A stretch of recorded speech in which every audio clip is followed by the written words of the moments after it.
വികസനം നാടിന് ആവശ്യമാണ്. എന്നാൽ വികസന പ്രവർത്തനങ്ങൾ ജനങ്ങൾക്ക് ഉപദ്രവകരമായി മാറുമ്പോഴുള്ള അവസ്ഥ അതിഭീകരവുമാണ്.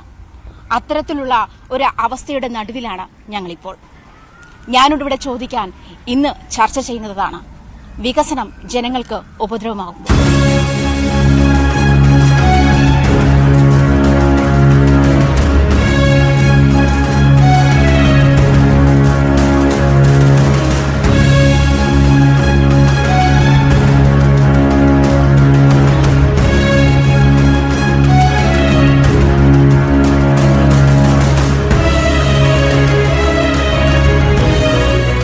പ്രസ്റ്റീജ് ഗ്രൂപ്പിന്റെ അധീനതയിലുള്ള ഫോറം മാളിന്റെയും അതിന്റെ അധികാരത്തിൽ തന്നെയുള്ള ഫ്ളാറ്റിന്റെ നിർമ്മാണ പ്രവർത്തനങ്ങൾക്കും പിന്നിലായാണ് ഞങ്ങളിപ്പോൾ നിൽക്കുന്നത്.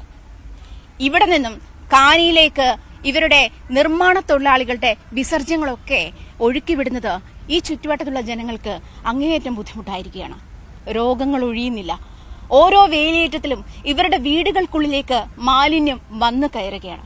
അധികാരികൾ തിരിഞ്ഞു നോക്കുന്നുമില്ല. 600 പേര് ഇവരുടെ തൊഴിലാളികൾ തന്നെ മാത്രമായിട്ടുണ്ട്. പിന്നെ അതുകൂടാണ്ട് മറ്റുള്ള സംഗതികളൊക്കെ വെച്ചിട്ട് നോക്കുമ്പോഴത്തേക്കും ഈ മറ്റുള്ള ആളുകളുടെയും ഇതിന്റെയൊക്കെ എല്ലാം കൂടി വരികയാണെങ്കിൽ ശരിക്കും പറഞ്ഞാൽ ഒരു 3000 പേരുടെ മാലിന്യമെങ്കിലും ഇതിനകത്ത് വരുന്നുണ്ട്. ഇത് സംസ്കരിക്കാനായിട്ടുള്ള എന്തെങ്കിലും സംവിധാനം ഇവർ ഒരുക്കിയിട്ടുണ്ടോ? അതാണ് നമുക്കറിയേണ്ടത്. പിന്നെ അതുകൂടാതെ ഈ ഇവിടെ ഇരിക്കുന്ന കക്കൂസുകൾ മുഴുവനും ഇതിനകത്ത് വെച്ചിരിക്കുന്ന മുഴുവൻ കക്കൂസുകളും ആ കക്കൂസുകളിൽ നിന്ന് പൊട്ടി ഒഴുകി മതിൽ വഴി എന്റെ വീടിന്റെ ഭാഗത്ത് വരുന്ന ഞാൻ കാണിച്ചു തരാം, അവിടെ ഒഴുകി വരുന്നുണ്ട്. അപ്പൊ ഇങ്ങനെയുള്ള സംവിധാനം മുഴുവൻ ഇവര് തകിടം മറിച്ചുകൊണ്ടാണ് ഈ മുനിസിപ്പാലിറ്റി പോയിരിക്കുന്നത്. അപ്പൊ ഈ മുനിസിപ്പാലിറ്റിക്ക് എതിരായിട്ട് തന്നെയാണ് ഞങ്ങൾ പോകാനായിട്ട് തീരുമാനിച്ചത്. അവരുടെ ഉദ്യോഗസ്ഥന്മാരും മുനിസിപ്പാലിറ്റിയും ഈ ഇവരുടെ ചെയർമാൻ മറ്റേ എന്താണ് മാളിന്റെ ഇവര് ചെയർമാനും ഇവരൊക്കെ ഒത്തുകളിച്ചിട്ടുള്ള ഒരു കളിയാണ് ഇതിനകത്ത് കളിക്കുന്നത്. ആ കളിയുടെ സംഗതി അനുഭവിക്കുന്നത് ഈ പാവപ്പെട്ട ഞങ്ങളാണ്. ഞങ്ങൾ തൊട്ട അയൽവക്കത്ത് കിടക്കുന്ന ആൾക്കാരാ. ഈ ആൾക്കാർക്ക് മുഴുവനും എന്റെ പുറത്തേക്ക് അതിനകത്തൊക്കെ ഇറങ്ങാൻ നേരത്ത് മൂക്ക് പൊത്തിയാണ് ഞാൻ ഇറങ്ങാനായിട്ട്. ഭക്ഷണം കഴിക്കാനും പോലും പറ്റാത്ത അവസ്ഥയിൽ ഈ സംഗതികളൊക്കെ നിൽക്കുക. അപ്പൊ എന്ത് നിലപാടാണ് ഇതിനകത്ത് എടുക്കേണ്ടത് എന്നുള്ളത് ഇവരാണ് തീരുമാനിക്കേണ്ടത്. ആര്? മുനിസിപ്പാലിറ്റി. ഈ മുനിസിപ്പാലിറ്റി എന്തുകൊണ്ട് ഇന്ന് നാളെ വരെ ഒരു നടപടിക്കും തയ്യാറായിട്ടില്ല? അവരപ്പൊ ഇവരുടെ കാശം മേടിച്ചിട്ട് പിടുങ്ങി നടക്കണേ. അതാണ് ഇതിനകത്ത് വന്നിരിക്കുന്ന സംഗതികൾ. അപ്പൊ അതിനെപ്പറ്റി ചോദിക്കാനും പറയാനായിട്ടും ആളില്ല ഇവിടെ. ഇത് ഇപ്പോഴാണ് ഈ സംഗതികൾ ഇത് എത്ര കാലങ്ങൾക്ക് മുമ്പ് തുടങ്ങിയതാണെന്ന് അറിയാമോ? ഈ ഇവരുടെ മാലിന്യം ഞങ്ങൾ അനുഭവിക്കാൻ തുടങ്ങിയത് കറുത്ത കാരി പോലെ ആ കാണേ കൂടി ഒഴുകി വരുന്ന ദിവസേന ഞാൻ കാണുന്നുണ്ട്. ഇത്രയും പരിസരത്തുള്ള ആൾക്കാർ ഇത്ര അകലെ കിടക്കണം, ഞങ്ങൾ തൊട്ട് അരിയില കിടക്കണം. അവരുടെ മാലിന്യങ്ങൾ ഞങ്ങളുടെ മുറ്റത്ത് വന്ന് ഒഴുകി ഞങ്ങൾ മുറ്റത്തോട്ട് ഇറങ്ങുമ്പോൾ കാലിൽ പുഴുക്കളാണ് കയറുന്നത്. ഒരു ഭക്ഷണം പെര നിറച്ച് എലിയും തുരപ്പനൊക്കെ കയറുന്നതാണ്. ഞങ്ങൾക്ക് വാതിൽ ഇത്തിരി തുറന്നിടാൻ പറ്റില്ല. കഴിഞ്ഞ ദിവസം ഒരു വലിയൊരു പാമ്പാണ് എന്റെ ആങ്ങളുടെ മുറിയുടെ അകത്ത് കയറിയത്. വാല് തുറന്നിട്ട് പെരടകത്ത് ഇരിക്കണമായിരുന്നു, വലിയൊരു പാമ്പ് അകത്ത് കയറി. എന്തോ കുരുത്തം കൊണ്ട് അത് തന്നെത്താൻ തിരിച്ച് പുറത്തോട്ട് വന്നു. കഴിഞ്ഞ ദിവസം ഞാനൊരു അണനിയിൽ എന്റെ വാദിക്കുന്നു വന്നു. നമുക്കവിടെ വാതിൽ തുറന്ന് പകലിരിക്കാൻ പറ്റാത്ത സാഹചര്യമാണ്. അപ്പൊ ആരെല്ലാം കാശ് മേടിച്ച് ചെന്നാലും നമുക്കത് പ്രശ്നമില്ല. നമ്മുടെ ജീവിതമാർഗം മുട്ടിക്കരുത്. നമ്മളൊരു ജോലി കഴിഞ്ഞു രാത്രി സമയത്ത് നമ്മൾ പേടിച്ചാണ് ഈ പറമ്പിലോട്ട് കയറില്ല. കാരണം ഈ വെള്ളക്കെട്ടി കിടക്കണ ഇന്നത്തെ സാധനം ഈ ഇഴജന്തുക്കൾ കിടന്നാൽ നമുക്ക് കാണാൻ പറ്റില്ല. നമ്മൾ എന്തെങ്കിലും വന്നു കഴിഞ്ഞാൽ നമ്മൾ അന്നന്ന് ജോലി എടുത്ത് ജീവിക്കുന്ന ആൾക്കാരാണ്.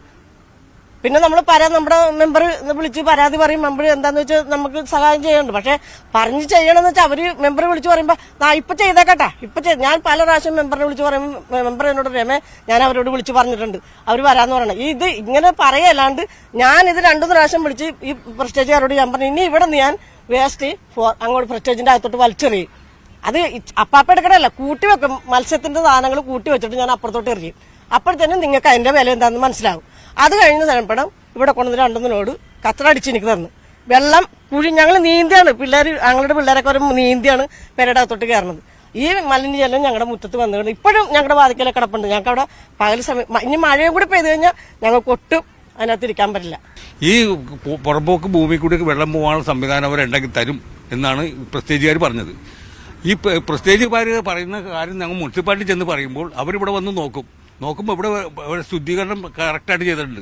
ഡെങ്കിപ്പനി വന്നപ്പോൾ ഈ ലൊക്കേഷനിലുള്ള ആൾക്കാർക്ക് പടിഞ്ഞാറുള്ള ആൾക്കാർക്കും ഡെങ്കിപ്പനി ബാധിച്ചു. മുനിസിപ്പാലിറ്റിയിൽ നിന്ന് ആൾ വരും. അങ്ങനെ മുനിസിപ്പാലിറ്റിയിൽ നിന്ന് ആൾ ഇറങ്ങി വരുമ്പോൾ ഇവിടെ ഫോൺ ചെയ്ത് പറഞ്ഞു കഴിഞ്ഞ് മുനിസിപ്പാലിറ്റി ചെക്കിങ്ങിന് ആൾ വന്നിട്ടുണ്ട്, എല്ലാം റെഡി ആയിക്കോളാം. ഇതൊക്കെ ദൃക്സാക്ഷിയാണ്. എനിക്ക് അവിടെ നിന്ന് മെസ്സേജ് കിട്ടാൻ ഈ ഓഫീസിൽ വന്നിരിക്കും അവർ ഓഫീസിൽ വന്നിരുന്ന് ചായ സൽക്കാരം കഴിഞ്ഞ് ഓർക്കൊട്ടൊക്കെ ഇട്ട് എല്ലാം റെഡി ആയിട്ട് വരുമ്പോൾ ബാത്റൂമും ക്ലീനാണ് അവിടെ. ഈ മുനിസിപ്പാലിറ്റി തന്നെ ക്ലിയർ അല്ല, പിന്നെ ഇവരെങ്ങനെ ക്ലിയർ ആകും? മുനിസിപ്പാലിറ്റിയിലെ ആൾക്കാർ ഓഫീസർമാർ ക്ലിയർ ആണെങ്കിൽ ഈ പറഞ്ഞ പരിപാടി ഭംഗിയായിട്ട് തീർത്തരാം. ഈ 10-15 ബാത്റൂം ഇവിടെ കൊടുത്തു തീർക്കും. ഈ ജനങ്ങൾ ഇത്രയും ജനങ്ങൾ ഈ തെക്കേ സൈഡിലുള്ള ആൾക്കാർ മുഴുവൻ ഇവിടെ താമസിക്കുന്നതല്ലേ. ഈ വെള്ളം മുഴുവൻ വാട്ടർ ടാങ്കിലോട്ട് കയറിയേക്കണത്, അല്ലാണ്ട് ഈ പറമ്പിലോട്ടല്ല. വാട്ടർ ടാങ്കിൽ കയറിയിട്ട് അവർക്ക് അറിയാൻ പറ്റുമോ? രാത്രി വന്ന് വെള്ളം കയറി കഴിഞ്ഞാൽ അറിയാൻ പറ്റുമോ? അറിയാൻ പറ്റില്ല. അപ്പൊ ഏറ്റവും പ്രധാനം ഞങ്ങൾക്ക് ഈ കാടയിലേക്ക് ടച്ച് കാണ് വേണ്ട. ഞങ്ങൾക്ക് സെപ്പറേറ്റ് ഈ ജനങ്ങൾക്ക് വേണ്ടിയിട്ട് സെപ്പറേറ്റ് ഒരു കാണ് ഞങ്ങൾക്ക് പുറത്തുകൂടി ഞങ്ങൾക്ക് വേണം. ഇതിനകത്തുകൂടി ക്ലീൻ ചെയ്യാൻ ആകെ 2 അടിയുള്ളൂ സ്ക്വയർ. ഇതിനകത്തേക്ക് ഇത്ര മീറ്റർ അകലത്തിന് ഈ ആളെങ്ങനെ കയറും ഇതിനകത്തേക്ക്? മുനിസിപ്പാലിറ്റി എങ്ങനെ ആളെ കയറ്റും? അതുകൊണ്ട് ഞങ്ങൾക്ക് സെപ്പറേറ്റ് ഒരു കാണാം. ഏറ്റവും പ്രധാനപ്പെട്ടത്, ഏറ്റവും ബുദ്ധിമുട്ട് അനുഭവിക്കുന്നത് ഈ കക്കൂസ് മാലിന്യം നിറഞ്ഞ മലിനജലം ഇങ്ങോട്ടൊക്കെ വീടുകളുടെ മുറ്റത്ത് ടാങ്കുകൾ, അതുപോലെ വാട്ടർ ടാങ്കുകളൊക്കെ നിറഞ്ഞ് വല്ലാത്തൊരു ബുദ്ധിമുട്ട് ഒരവസ്ഥയായിരുന്നു ഇത്രയും ദിവസം. അപ്പൊ ഇനിയിപ്പോൾ അടുത്ത മാസം ചിലപ്പോൾ വേലിയേറ്റം ഉണ്ടാവാം. വേലിയേറ്റം ഉണ്ടാവും. നമുക്ക് പ്രകൃതിയുടെ കാര്യങ്ങൾ നമുക്കൊന്നും തടുക്കാൻ പറ്റില്ല. പക്ഷേ ഇവിടെ സംഭവിക്കുന്നത് വേലിയേറ്റം എന്ന് പറഞ്ഞാൽ ഈ വേലിയേറ്റം കയറുമ്പോൾ ഈ ഫോറം മാളിന്റെ കാണയിലേക്ക് കയറും. അപ്പൊ ആ കാണയിലുള്ള സെപ്റ്റിക് ടാങ്ക് മാലിന്യം നേരെ ആദ്യമേ വീടിലോട്ടും പറമ്പിലോട്ടും കയറുന്നൊരു സാഹചര്യമാണ് ഉണ്ടായത്. അപ്പൊ അതുകൊണ്ടാണ് ഇത്രയും ബുദ്ധിമുട്ടുകൾ ഉണ്ടായത്. അപ്പൊ ഇതുപോലെ കഴിഞ്ഞ മാസം ഇതേപോലെ അവസ്ഥകളൊക്കെ ഉണ്ടായിരുന്നു. അപ്പൊ നമ്മൾ വിളിച്ച് പറഞ്ഞപ്പോഴത്തേക്കിനും അവരത് അവിടെ ബ്ലോക്ക് ചെയ്തപ്പോഴത്തേക്കിനും പിന്നെ പ്രശ്നം ഉണ്ടായില്ല. പക്ഷെ ഈ പ്രാവശ്യം നമ്മൾ പറഞ്ഞിട്ടും അത് ചെയ്യാതെ വന്നതിന്റെ ഒരു പ്രശ്നമാണത്. അപ്പൊ അവരിതുപോലുള്ള പരിഹാരങ്ങൾ ചെയ്യുവാണെങ്കിൽ നമുക്ക് കുഴപ്പമില്ല. ഈ പരിഹാരം ചെയ്യാതെ ജനങ്ങൾ ഇത്രയും ദുരവസ്ഥ അനുഭവിക്കേണ്ടി വന്നതുകൊണ്ടാണ് ഈ ജനങ്ങൾ ഇന്നിപ്പോ ഇറങ്ങി ഈ ഇതിന് പോകുന്നത്. അവര് പറയുന്നത് കാക്കനാട് നിന്ന് മറ്റേ ലോറി വന്നിട്ട് സീവേജ് കൊണ്ടുപോകാനുള്ള സംവിധാനം ഏർപ്പെടുത്തിരുന്ന പറയുന്നത്. പക്ഷെ അത് പേരിന് മാത്രമാണ്. ഇത്ര ആളുകളുടെ സീവേജ് മാലിന്യം കൊണ്ടുപോകണമെങ്കിൽ വിപുലമായ രീതിയിൽ ചെയ്യേണ്ടി വരും. പക്ഷെ ഇവിടെ ചെയ്തെന്ന് പറഞ്ഞാൽ വളരെ ചുരുങ്ങിയ രീതിയിൽ ആദ്യമൊക്കെ അത് ചെയ്യുമായിരുന്നു. പിന്നീടായപ്പോഴേക്കോ അതും നിർത്തി. പിന്നെ അവസാനം ഈ സാധനം നേരെ തള്ളുന്നത് ഇവിടെ നാട്ടുകാർക്ക് വേണ്ടി ഇവിടെ വെള്ളം പോകാൻ വേണ്ടി പണിതിട്ടുള്ള ആ കാണയിലേക്കാണ് വിസർജനം തള്ളണത്. അങ്ങനെ കുറെ നാൾ കിടന്ന്. പക്ഷെ പിന്നീട് ഈ സമയത്താണ് വെള്ളം വേലിയേറ്റം വരുമ്പോഴേക്കും പുഴയിൽ നിന്ന് വെള്ളം അടിച്ചു കയറും.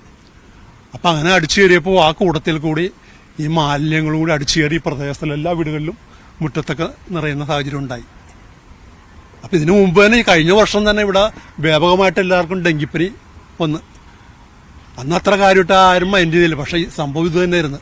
പക്ഷെ ഇപ്രാവശ്യം ഇങ്ങനെ നമുക്ക് പ്രത്യക്ഷത്തിൽ കാണാൻ പറ്റി. കറുത്ത നിറത്തിൽ ഇങ്ങനെ വീടിന്റെ മുറ്റങ്ങളിൽ വെള്ളം ഇറങ്ങിക്കഴിഞ്ഞപ്പോഴും ഇങ്ങനെ ചെളി പോലെ കെട്ടിക്കിടക്കുകയാണ്. അത് ഈ സീവേജ് മാലിന്യമാണ്. അപ്പം അതുകൊണ്ട് തന്നെ അതിന് പരിഹാരം ഉണ്ടാവണമെന്ന് ആവശ്യപ്പെട്ട് ഞങ്ങൾ ഈ 14-ാം തീയതി ഇവിടെ ജനകീയ സമിതി രൂപീകരിച്ചിട്ട് മുനിസിപ്പാലിറ്റിയുടെ മുന്നിലേക്ക് നമ്മൾ മാർച്ച് നടത്തി. അവിടെ ചെന്ന് മാർച്ച് നടത്തിയപ്പോഴേക്കും പെട്ടെന്ന് അവർ അവിടെ നിന്ന് ചെയ്യുന്ന അന്വേഷണമൊക്കെ നടത്തി. പെട്ടെന്ന് ഇതൊക്കെ ഞങ്ങളുണ്ടായിരുന്നു. അപ്പോൾ ഈ സംവിധാനമൊക്കെ ഞങ്ങൾ കണ്ട് ഈ ടോയ്ലറ്റ് സ്ഥാപിച്ചേക്കണത് പോകുന്നതൊക്കെ ആ സമയത്ത് കൂടുതൽ നമുക്ക് ബോധ്യമായി. പക്ഷേ മുനിസിപ്പൽ ചെയർമാൻ എന്നിട്ട് നടത്തിയ ബൈറ്റിൽ പറയുന്നത് ഈ ആഗോളതാപനത്തിന്റെ ഭാഗമായിട്ട് വെള്ളപ്പൊക്കം ഉണ്ടായി.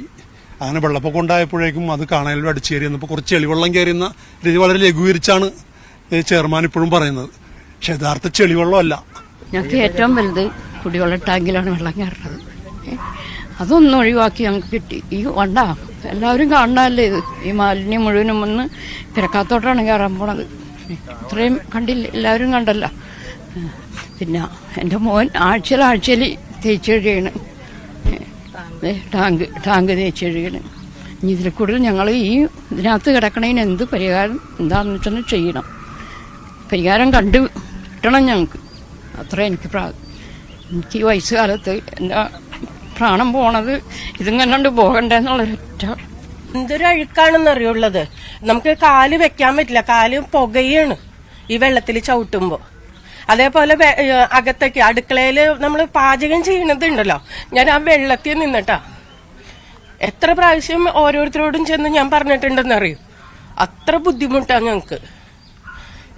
മണോ അതിനപ്പുറമാണ് അടുക്കളയിലേക്ക് വെള്ളം കയറിയിട്ട് ഞങ്ങൾക്ക് വളരെ ദുരിതം അനുഭവിച്ചുകൊണ്ടിരിക്കുകയാണ് ഞങ്ങൾ ഓരോ ദിവസങ്ങളിലും. അസുഖങ്ങളായിട്ടും ശ്വാസം മുട്ടല്, അങ്ങനെ പല പല അസുഖങ്ങൾ. ഞങ്ങൾക്ക് ഇവിടെ അസുഖം കഴിഞ്ഞ നേരമില്ല കുട്ടികൾക്ക്. ഈ ടാങ്കിന്റെ അവിടേക്ക് ആ വെള്ളം വന്നു കഴിഞ്ഞിട്ടുണ്ടെങ്കിൽ ടാങ്കിൽ മുഴുവൻ ഈ കുടിവെള്ളമാണ്. എന്താ വെച്ചാൽ അടിയിൽ നിന്ന് ലീക്ക് ചെയ്യാണ് ഈ വെള്ളം അവിടെ കെട്ടിക്കിടക്കണോണ്ട്. ഞങ്ങൾ അത് കാരണം ഇപ്പൊ നേരിട്ട് പൈപ്പിൽ നിന്ന് എടുത്തിട്ടാണ് ഞങ്ങൾ ഓരോ കാര്യങ്ങൾ നടത്തണത്. എല്ലാം കൊണ്ടും ഞങ്ങൾക്ക് ദുരിതമാണ്, സത്യം പറയാലോ. എല്ലാം കൊണ്ടും ദുരിതവും ഞങ്ങൾക്ക്. എത്ര കാലമായിന്നറിയോ ഇത് അനുഭവിക്കാൻ തുടങ്ങിയിട്ട്. ഇപ്പൊ അതിലേറെ എന്താ പറയാ, ചീഞ്ഞ വെള്ളമാണ്, അഴുക്ക് വെള്ളം. അവിടുത്തെ അഴുക്ക് വെള്ളം മുഴുവൻ ഇപ്പൊ ഞങ്ങളുടെ മുറ്റത്താ. ഞങ്ങൾ എന്ത് ചെയ്യും? നമുക്ക് ഇത് വേറെ വാടകയ്ക്ക് പോകാനോ അതിനുള്ള കപ്പാസിറ്റി ഒന്നും ഞങ്ങൾക്കില്ല. ഞങ്ങളിപ്പോ കണ്ടാലും അറിയാലോ നിങ്ങൾക്ക്. അങ്ങനത്തെ ഒരു അവസ്ഥയല്ല ഞങ്ങള്. ഈ വീട് വിട്ട് ഞങ്ങക്ക് പോവാൻ പറ്റുമോ? മാലിന്യം വെള്ളം കയറിയിട്ടില്ലേ, ഞങ്ങൾക്ക് പുറത്തേക്ക് ഇറങ്ങാൻ പറ്റണ്ടായില്ല ചവിട്ടാനൊന്നും. എന്നിട്ട് മറ്റേ ഷൂ ഇട്ടാണ്ടാണ് ഞങ്ങൾ ഇവിടെയൊക്കെ നടന്നേച്ചത്, പുറത്തോട്ട് ഇറങ്ങാതെ. എത്ര ദിവസം കെട്ടിക്കിടന്നെന്നറിയാം. പിന്നെ ഞങ്ങളുടെ വാർഡ് മെമ്പറിനോട് കുറെ പറഞ്ഞാണ് ഈ സാധനം അടിച്ച് ഞങ്ങൾക്ക് തന്നത്. എന്നേ പിന്നെയാണ് ഞങ്ങൾ പുറത്തോട്ട് ഇറങ്ങാൻ പറ്റിയത്. അത് വഴി ഞങ്ങൾക്ക് ഇറങ്ങാൻ പറ്റാനുള്ള പരിസരത്ത് മുഴുവനും കംപ്ലീറ്റും മുങ്ങിക്കിടക്കാൻ വെള്ളം കയറിയിട്ട് അത്ര മെനകേടായിരുന്നു. കരി പോലത്തെ വെള്ളമാണ് ഈ കയറണത്, കരിക്കട്ട കളർ. മണം കൊണ്ടിട്ടാണെങ്കിൽ ഇരിക്കാനും പറ്റാല്ല, ഭയങ്കര മണമായിരുന്നു വെള്ളത്തിന്. ശരിക്കും പറഞ്ഞാൽ അത്ര ബുദ്ധിമുട്ട്. ഇത് കിണറ്റിലെ വെള്ളമെങ്കിൽ ചീത്തയായി ഞങ്ങളതിൽ. ആ കിണറ്റിലെ വെള്ളമെങ്കിൽ വേറെ കളറായിപ്പോയി ആ വെള്ളം കയറിയിട്ട്. അത്ര ബുദ്ധിമുട്ട് ഞങ്ങൾ ഇപ്പോൾ കുറച്ചിടെയായിട്ട് സഹിച്ചിരിക്കണേ, ഈ കുറച്ച് ദിവസങ്ങളൊക്കെ ആയിട്ട്. എല്ലായിടത്തും ഇത് തന്നെയാണ് അംഗം, എല്ലാ വീടുകളിലും. പ്രത്യേകിച്ചുകാരുടെ ബുദ്ധിമുട്ട് തന്നെയാണ് നമുക്ക്. അതിന് അവരെ എതിർത്ത് സംസാരിക്കാൻ നമ്മുടെ ഇവിടെ ആളില്ല. ഞങ്ങൾ പലവട്ടം പല പ്രാവശ്യം ഈ വീട്ടുകാരനും ഈ വീട്ടുകാരൊക്കെ കൂടി ഞങ്ങൾ ചെന്നതാണ്. ഒരാളും ഒരിക്കലും നേരെ സംസാരിക്കണില്ല. പിന്നെ ഞങ്ങൾ ചെന്ന് പറയും, അവർ ശരിയെന്ന് പറയും. ഇപ്പോൾ തന്നെ ഈ തോട് തന്നെ ഇത്ര നീളം തന്നെ വടക്കോട്ടുണ്ട്. അതായത് കെട്ടിയടച്ച് അവർക്കുടെ കയ്യിലാക്കിയേക്കണേ. നമുക്ക് ഒരു നിവൃത്തിയിലിപ്പം കിടക്കാൻ. രാത്രി എനിക്ക് 2 പെൺപിള്ളേരാണ്. ഞങ്ങൾ 3 മണിയാവും ഞങ്ങൾ കിടക്കുമ്പോൾ.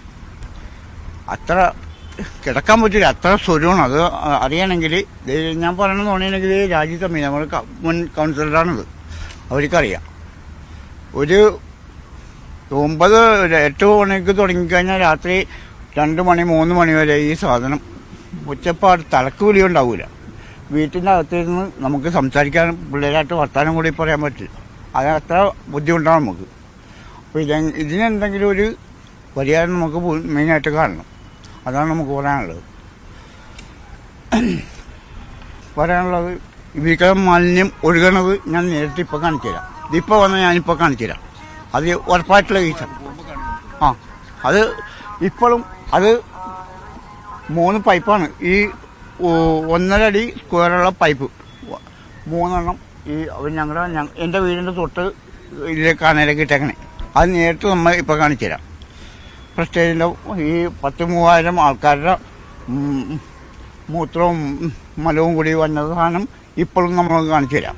ആദ്യം ടോക്കുച്ച സ്കൂളുകാരാണ് ഈ സ്ഥലം ഇവിടെ ആദ്യം വാങ്ങിക്കുന്നത്. അപ്പം അന്ന് പറഞ്ഞാൽ ഈ ഭൂമി നേതൃത്വവുമായി ബന്ധപ്പെട്ടുള്ള വിഷയമാണ് അന്ന് വന്നത്. അന്ന് എൻ്റെ അടുത്ത് വന്നു കഴിഞ്ഞപ്പോൾ ഞാൻ പറഞ്ഞു, ഈ ബണ്ട് റോഡെന്ന് പറഞ്ഞാൽ അന്ന് ഹെവി ലോറികളൊന്നും കയറ്റാൻ പറ്റാത്ത സാഹചര്യമാണ്. അവിടെ ഒരു സ്ലൂയിസ് ഉണ്ട്, പഴയ ഇറിഗേഷൻ്റെ സ്ലൂയിസാണ്. അതിലൂടെ ലോറി കയറി കഴിഞ്ഞാൽ അത് ഇടിഞ്ഞൊളിഞ്ഞ് വീഴും. അതുകൊണ്ട് അതിലൊന്നും വണ്ടി കയറ്റിയില്ല, മണ്ണടിക്കാൻ പറ്റില്ലെന്ന് പറഞ്ഞു. അപ്പോൾ ആ സമയത്ത് അവർ ഒരുപാട് പ്രലോഭനങ്ങൾ എൻ്റെ അടുത്ത് കൊണ്ടുവന്നു, പൈസയായിട്ടും മറ്റു രീതിയിലൊക്കെ. ഞാൻ പറഞ്ഞത് അതൊന്നും നടക്കുന്ന കാര്യമൊന്നുമില്ല. അങ്ങനെ പിന്നെ മറ്റു പല വഴികളൊക്കെ ആലോചിച്ച് വേറെ ഇടവഴികളിലൂടെ ഇതിലൂടെയൊക്കെ ഇങ്ങനെ പോക്കറ്റ് റോഡ് ഉണ്ടാക്കിയിട്ട് ഇങ്ങനെ മണ്ണടിക്കുന്ന കാര്യം. പക്ഷെ അത് പിന്നെ അങ്ങനെ അലസിപ്പോയി. പിന്നെ അതിനുശേഷമാണ് പ്രസ്റ്റീജുകാർ ഈ സ്ഥലം കൈമാറി. അത് കുറച്ച് ആ സമയത്ത് നിർത്തിയിരുന്നായിരുന്നുള്ളൂ. പിന്നെ പ്രസ്റ്റീജുകാർ വന്നതിന് ശേഷം ഈ പ്രൊജക്റ്റ് വന്ന സമയത്ത് ഞാൻ പിന്നെ മെമ്പർ സ്ഥാനത്ത് നിന്ന് മാറി, പിന്നെ വേറെ ആളായിരുന്നു. എങ്കിലും ആ സമയത്ത് ഫസ്റ്റ് ഇവിടെ ഈ പ്രൊജക്റ്റ് വന്ന സമയത്ത് തന്നെ ആദ്യം സമരം ആരംഭിക്കുന്ന ഇവിടെ ഒരു ക്ലബ്ബുകാരുണ്ടായിരുന്നു, ബാക്ക് സ്ട്രീറ്റ് ബോയ്സ് എന്നും പറഞ്ഞ്. അവരാണ് ഇവിടെ ഇതിൻ്റെ മുന്നിൽ പന്തൽ വെച്ച് കെട്ടിയിട്ട് അവിടെ നിരാഹാരം കിടന്ന് കുറേ നാൾ ഇവിടുത്തെ വെള്ളക്കെട്ടിന് പരിഹാരം ഉണ്ടാക്കിക്കൊണ്ട് മാത്രമേ ഇവിടെ ഈ പ്രൊജക്റ്റ് തുടങ്ങാൻ പാടുള്ളതെന്ന് പറഞ്ഞിട്ടുണ്ട്. പക്ഷെ അത് ഇവിടെയുള്ള പല രാഷ്ട്രീയക്കാരൊക്കെ ഇടപെട്ട് അത് ഒന്നുമില്ലാത്ത രീതിയിൽ അങ്ങോട്ട് തീർത്ത്. പക്ഷെ അങ്ങനെ ഇവിടെ പദ്ധതി ആരംഭിച്ച ഘട്ടം മുതൽ തന്നെ ഇവിടെ വെള്ളക്കെട്ട്, ഇപ്പോൾ ഇവിടെയുള്ള ഇവരൊക്കെ പറഞ്ഞ പോലെ തന്നെ വെള്ളക്കെട്ടിൻ്റെ വിഷയം രൂക്ഷമായിരുന്നു. പല ഘട്ടങ്ങളിലായിട്ട് ഇതുപോലെ സംഘടനകൾ, അപ്പോൾ കുണ്ടന്നൂക്കാരൻ പൗരസമിതി എന്ന് പറയുന്ന സമിതി ഉണ്ടായിരുന്നു. അവരുടെ നേതൃത്വത്തിലൊക്കെ നിവേദനം കൊടുക്കലും സമരം നടത്തലൊക്കെ ഉണ്ടായിരുന്നു. പക്ഷെ എങ്കിലും അതൊന്നും കാര്യമായിട്ടൊന്നും അവർ മൈൻഡ് ചെയ്തില്ല.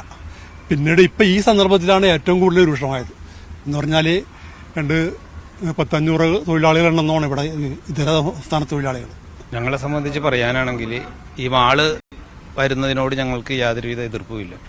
ഈ നാട്ടിലെ ജനങ്ങൾക്ക് ബുദ്ധിമുട്ട് ഇല്ലാത്ത രീതിയിൽ ഇതിന്റെ പ്രവർത്തനം മുന്നോട്ട് പോകുന്നതിലും ഈ പരിസരവാസികൾക്കാരും തന്നെ എതിർപ്പുണ്ടാവുമെന്ന് ഞാൻ വിചാരിക്കുന്നില്ല.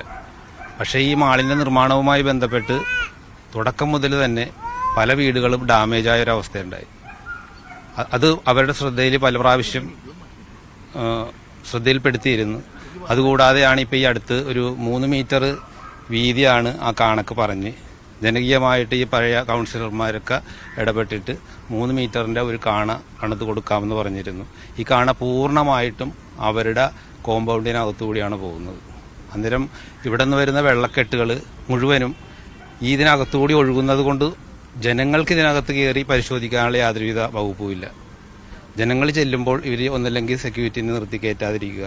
അതുപോലെ ഇതിന്റെ നിർമ്മാണം പൂർത്തിയായാൽ പിന്നെ അവിടെ സെക്യൂരിറ്റി നിന്ന് കഴിഞ്ഞാൽ ജനങ്ങൾക്ക് യാതൊരുവിധ രീതിയിലും ഇത് ശ്രദ്ധിക്കുവാനുള്ള ഒരു സാഹചര്യമില്ല. അതുകൊണ്ട് പുറത്തുകൂടി ഒരു കാണവന്ന് ഇപ്പോൾ ചേട്ടൻ പറഞ്ഞ പുറത്തുകൂടി ഒരു കാണവന്ന് ഇവരുടെ ശാശ്വതമായൊരു പരിഹാരം ഉണ്ടാവണം. ഇതിൽ നിന്നുള്ള വേസ്റ്റ് പൂർണ്ണമായിട്ട് ഈ കാണയിലേക്ക് ഒഴുകുന്ന സംവിധാനം അടക്കണം. യാതൊരു കാരണവശാലും ഈ കോമ്പൗണ്ടിൽ നിന്നും ഒരു വേസ്റ്റ് പോലും ഈ പരിസരത്തുള്ള ജനങ്ങളുടെ അവരുപയോഗിക്കുന്ന കാണയിലേക്ക് വരാൻ പാടില്ല.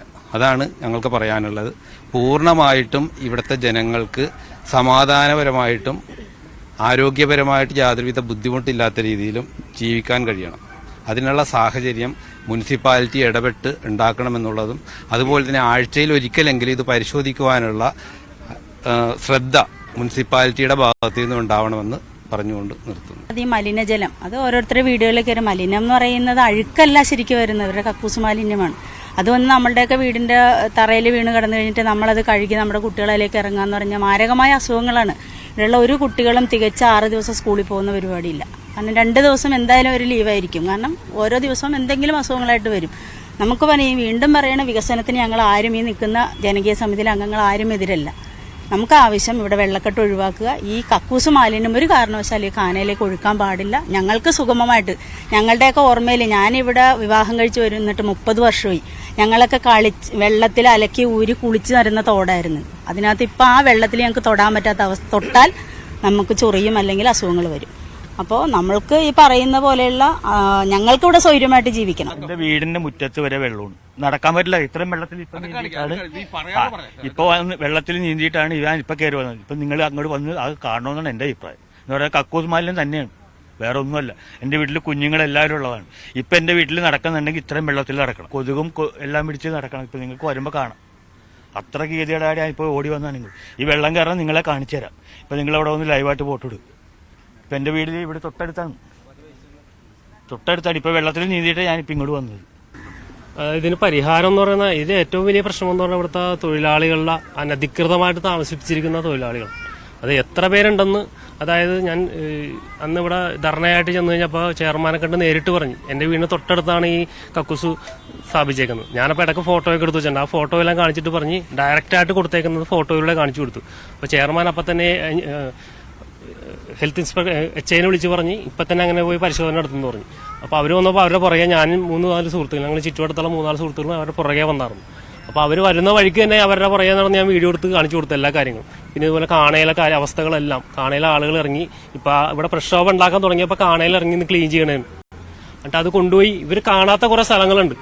അത് സാധാരണ ഈ ഓഫീസർമാർ പറയുമ്പോൾ ഇവർ കൊണ്ടേ ഇങ്ങനെ ഒറ്റ നോട്ടത്തിൽ കാണിച്ചിട്ട് പോകും. പക്ഷെ എനിക്കറിയാവുന്ന ഉള്ളിലുള്ള സ്ഥലങ്ങളൊക്കെ ഞാൻ ഇവരെ കൊണ്ടേ കാണിച്ച്. എന്നിട്ട് നേരിട്ട് ഈ കക്കൂസിലേക്ക് നേരിട്ട് അതിനകത്തേക്ക് കണക്ഷൻ കൊടുത്തേക്കുന്ന ഇവരെ കാണിച്ച് ബോധ്യപ്പെടുത്തി. അപ്പോൾ അവിടെ എത്ര പേര് അവിടെ താമസിക്കണ്ടെന്ന് ചോദിച്ചപ്പോൾ അവിടുത്തെ സൂപ്പർവൈസർ പറഞ്ഞ് അവിടുത്തെ കോൺട്രാക്ടർക്ക് അറിയുള്ളൂ പറഞ്ഞ് ഏകദേശം 1 മണിക്കൂറോളം പൊരി വെയിലത്ത് HI അവിടെ നിന്ന്. അതിനുശേഷമാണ് കോൺട്രാക്ടർ വന്നത്. കോൺട്രാക്ടറോട് പറഞ്ഞ് ഇവിടെ എത്ര പേര് താമസിക്കണമെന്ന് ചോദിച്ചപ്പോൾ അയാൾക്ക് കറക്റ്റായിട്ട് കണക്കില്ല. അന്നേരം റെക്കോർഡ് എടുത്തുകൊണ്ട് വരാൻ പറഞ്ഞു.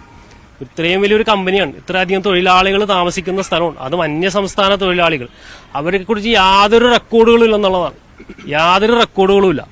അപ്പൊ അയാളോട് ചോദിച്ചു ഇത് ഒരു സെപ്റ്റി ടാങ്ക് എവിടെയെന്ന് ചോദിച്ചു. സെപ്റ്റി ടാങ്ക് ഇവിടെ ഉണ്ടെന്നും പറഞ്ഞൊരു സ്ഥലത്തേക്ക് കാണിച്ചു കൊടുത്തു. എന്തോരം സെപ്റ്റി ടാങ്കാണ്, എത്ര ലിറ്ററാണ് അതിന്റെ കപ്പാസിറ്റി എന്നൊക്കെ ചോദിച്ചപ്പോൾ അയാൾക്ക് പറയാൻ കണക്കില്ല. അദ്ദേഹത്തിന് അറിയില്ല എത്ര അതിന്റെ അടിയിൽ കിടക്കുന്ന ടാങ്ക് എത്ര ഉള്ളതെന്ന് അദ്ദേഹത്തിന് അറിയില്ല. സത്യത്തിൽ അവിടെ ടാങ്ക് ഒരു ചെറിയൊരു ടാങ്കായിട്ടാണ് അവിടെ ഉള്ളത്. അതിലേക്ക് 600 പേരുടെ മാലിന്യം എന്ന് പറഞ്ഞാൽ ഒരു ദിവസം ഒരു 10 ടാങ്ക് കൊണ്ടുപോയാൽ പോലും തികയാത്ത അത്ര ആളുകളാണ് ഇവിടെ ഉള്ളത്. അവർ പറയുന്നത് ഞങ്ങൾ എല്ലാ ദിവസവും കൊണ്ടുപോകുന്നുണ്ട്, അന്ന് അതിന്റെ റെക്കോർഡ് ഒന്ന് കാണിക്കാൻ പറഞ്ഞു. അപ്പൊ അങ്ങനെ ഒരു റെക്കോർഡ് ഇല്ല അവർക്ക്. അതായത് അവിടുന്ന് മാലിന്യം കൊണ്ടുപോകാറില്ല. ഇത് എച്ചൈനെ നേരിട്ട് കാണിച്ച് ബോധ്യപ്പെടുത്തി. സത്യത്തിൽ ഉദ്യോഗസ്ഥർ ആദ്യമായിട്ടാണ് തോന്നുന്നു അങ്ങനെ ഒരു സംഭവം കാണുന്നതിന്. ഇങ്ങനെ ഒരു ക്യാമ്പ് ഇവിടെ ഉള്ളത്, അവിടെ ഇത്ര ആളുകൾ താമസിക്കുന്നതും ഇവർക്കറിയില്ല. ഏതാണ്ട് 6 മാസം മുമ്പ് എന്റെ വീടിന്റെ പരിസരത്ത് ഒരു ടെന്റ് വെച്ച് കെട്ടി തുടങ്ങിയപ്പോൾ തന്നെ ഞാൻ കൊണ്ടുപോയി പരാതി കൊടുത്തു. ഞാൻ എന്റെ തൊട്ടടുത്ത ആളുകളോടും കൂടി പരാതി കൊടുത്ത് ഇവിടെ സ്ഥാപിക്കരുത്, ഞങ്ങൾക്ക് ബുദ്ധിമുട്ടുണ്ടാക്കുന്നതാണ്, ഇത് പ്രശ്നമാകും എന്നുള്ള രീതിയിൽ ഞങ്ങൾ അത് കംപ്ലൈന്റ് കൊടുത്തിട്ട് 6 മാസത്തിന് ശേഷമാണ് അവർ ആ കംപ്ലൈന്റ് എടുത്ത് നോക്കിയത് തന്നെ. അത് കൗൺസിലർ ചെന്ന് ചോദിച്ചപ്പോഴാണ് ഇങ്ങനെ കംപ്ലൈന്റ് കൊടുത്തിട്ടുണ്ട്, അന്നേരം അവരെടുത്ത് നോക്കുന്നത്. അതിലൂടെ ആളുകൾ താമസിപ്പിക്കുകയും അവര് കക്കൂസുകൾ കൊണ്ടുവന്ന് നിരത്തി വെച്ച് ഇത് പറഞ്ഞ രീതിയിലുള്ള കാര്യങ്ങളൊക്കെ ചെയ്ത്. സത്യത്തിൽ ആദ്യം മുതലേ ഇവരുടെ വേസ്റ്റുകൾ വരുന്നുണ്ടായിരുന്നു. പക്ഷെ ഇപ്പൊ വേനലായതുകൊണ്ട് ഇവർ കരുതി ഈ വേസ്റ്റ് ഇങ്ങോട്ട് ഒഴുകി വരില്ല. അതായത് ഇവർ ചെയ്തത് ഈ വലിയ കാണ അടിവശം മേളും സൈഡൊക്കെ കവർ ചെയ്ത വലിയ കാണാൻ 3 മീറ്റർ വീതിയുള്ള കാണാൻ ഇവര് സൈഡ് കെട്ടിവെച്ച് സെപ്റ്റി ടാങ്കായിട്ട് ഉപയോഗിച്ച്. സത്യത്തിൽ അതാണ് ഉണ്ടായത്. പക്ഷെ ഇവർ പ്രതീക്ഷിക്കാതെ വേലിയേറ്റം കൂടുതലായി വന്നപ്പോൾ വെള്ളം കൂടുതൽ അങ്ങോട്ട് കയറി തിരിച്ച് ആ വെള്ളം വന്നപ്പോൾ വീണ്ടും വേലിയേറ്റം വന്നപ്പോൾ ആ വെള്ളം നേരെ മറ്റുള്ളവരുടെ വീടുകളിലേക്ക് ചെന്നത്. അപ്പോഴാണ് ഇവിടെ ആളുകൾക്ക് ഇതിന്റെ സത്യാവസ്ഥ മനസ്സിലായത്. ഇത് എന്ത് വെള്ളമാണ് വന്നെ എന്നുള്ളത് ആർക്കും മനസ്സിലാക്കാം. കറുത്ത കളറിലെ വെള്ളം, ഇത് യഥാർത്ഥത്തിൽ സെപ്റ്റി ടാങ്ക് മാലിന്യം ഡയറക്റ്റ് വന്നതാണ്. ഏതാണ്ട് 1 വർഷം മുമ്പ് ഡെങ്കിപ്പനി ബാധിച്ച് ഈ ഭാഗത്തുള്ള എല്ലാവർക്കും ബാധിച്ചാണ്. പലരും സീരിയസ് ആയിട്ട് ഹോസ്പിറ്റലായിരുന്നു. ഓരോരുത്തരെയൊക്കെ ഡോക്ടർമാർ പറഞ്ഞാൽ നിങ്ങൾക്ക് ബന്ധുക്കളെയൊക്കെ അറിയിച്ചോ, ഇത് അപകടം ഏത് നിമിഷവും മരിക്കാന്നുള്ള കണ്ടീഷനിലാണെന്നാണ് അറിയിച്ചത്. അതുപോലെ തന്നെ ഈ ഭാഗത്തുള്ള ഏതൊരാളെ വിളിച്ച് ഞാൻ വെല്ലുവിളിക്കണം, ഏതൊരാളെ വിളിച്ച് നിങ്ങൾ എക്സ്റേ എടുത്ത് നോക്കിയാലും ഡോക്ടർമാർ പറയും ഇവരുടെ ഉള്ളിൽ കംപ്ലീറ്റ് സിമെന്റ് പൊടിയാണെന്നുള്ളത്. എന്റെ വൈഫിനെ ഞാൻ എക്സ്റേ എടുത്ത് നോക്കി കഴിഞ്ഞപ്പോൾ അവർ പറഞ്ഞു നിങ്ങൾ കൺസ്ട്രക്ഷൻ വെള്ളം അടുത്ത് കിടക്കണ്ടെന്ന് വെച്ചു. ഉണ്ടെന്ന് പറഞ്ഞു. അപ്പോൾ പറഞ്ഞു അവിടെ നിന്ന് ഉടനെ മാറിക്കോന്ന് പറഞ്ഞു. കാരണം അത്ര ഭീകരമായിട്ടുള്ളതാണ് ആ എക്സ്റേയിൽ കണ്ടതെന്ന് പറഞ്ഞത്. അതായത് മനുഷ്യന് ഏറ്റവും ആവശ്യമുള്ളത് എന്താണ്? വായു. ശ്വസിക്കാനുള്ള വായു പൊടി കൊണ്ട് മലിനമാണ്. പിന്നെ അത് മാത്രമല്ല, വായു ഈ വൃത്തികെട്ട മണമാണ് ഇവരുടെ അവിടെ നിന്ന് വരുന്നത്. അത് രണ്ടും പോട്ടെ, വെള്ളം തൊട്ടടുത്ത് കിടക്കുന്ന വെള്ളം, വായു കഴിഞ്ഞാൽ പിന്നെ ഏറ്റവും ആവശ്യമുള്ളത് വെള്ളമാണ്. അത് മലിനമായി.